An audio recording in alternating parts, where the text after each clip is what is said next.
উঠে এলেন উত্তর কোরিয়ার সর্বোচ্চ নেতা কিম জং উন।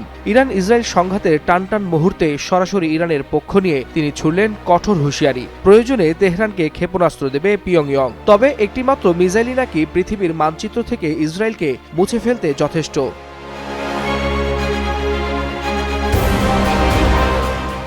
গত শনিবার ইরানে ইসরায়েল যুক্তরাষ্ট্রের হামলার পর ৩ দিন চুপ ছিলেন কিম। এই নীরবতা ঘিরে সামাজিক যোগাযোগ মাধ্যমে শুরু হয় নানা জল্পনা।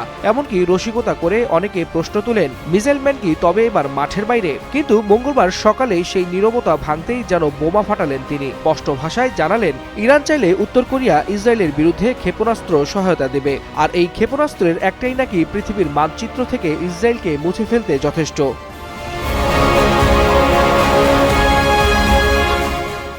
এই বক্তব্য মুহূর্তেই ছড়িয়ে পড়ে বিশ্ব মিডিয়ায়। একদিকে সমর্থকদের উচ্ছ্বাস, অন্যদিকে সমালোচকদের তীব্র প্রতিক্রিয়া। ফলে সামাজিক মাধ্যমে ঝড় তুলছেন নেটিজেনরা।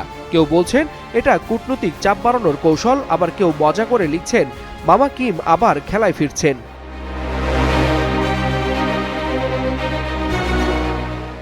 তবে ইসরায়েল মার্কিন ও ইরান সংঘাতের বাস্তব চিত্র খুবই ভয়াবহ। যুক্তরাষ্ট্র এরই মধ্যে মধ্যপ্রাচ্যের অন্তত 14টি দেশ থেকে নিজ দেশের নাগরিকদের দ্রুত সরে যাওয়ার নির্দেশ দিয়েছে। সৌদি আরব ও কাতার সহ একাধিক দেশে জারি করা হয়েছে ভ্রমণ সতর্কতা। এদিকে মানবাধিকার সংস্থাগুলোর তথ্য অনুযায়ী গত 28 ফেব্রুয়ারি শুরু হওয়া হামলার পর ইরানে এখন পর্যন্ত 1000-এরও বেশি সামরিক বেসামরিক নাগরিক নিহত হয়েছেন, যাদের মধ্যে আবার উল্লেখযোগ্য সংখ্যক শিশু রয়েছে।